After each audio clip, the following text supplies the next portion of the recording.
Thank you kabayan for the comment. Dahil dito, nakagawa tayo ng bagong content. Dila ng pusa. Hilig ng mga pusa na dilaan ang sarili nila. Nalilinis nila ng mabuti ang sarili nila dahil sa kamanghamanghang disenyo ng kanilang dila. Ang dila ng pusa ay may 270 papilya. Maliliit na spine ito na nakaharap sa lalamunan at kasing tigas ng kuko natin. Ang bawat papilya ay may uka na agad nakakakuha ng laway kapag ipinapasok ng pusa ang dila niya sa bibig niya.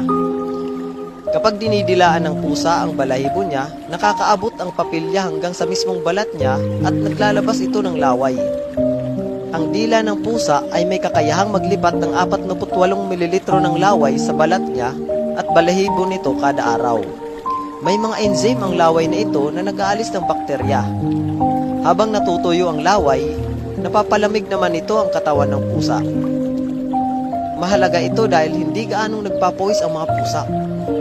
Kapag tinamaan ng isa sa mga papilya ang magkabuhol na balahibo, kumakapit ito sa balahibo.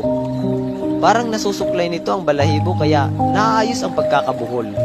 Ginaya ng mga mananaliksik ang disenyo ng dila ng pusa sa ginawa nilang hairbrush. Kumpara sa karaniwang hairbrush, mas madaling masuklay ng hairbrush na ito ang buhok at mas madali pa itong linisin. For the next content, comment down below.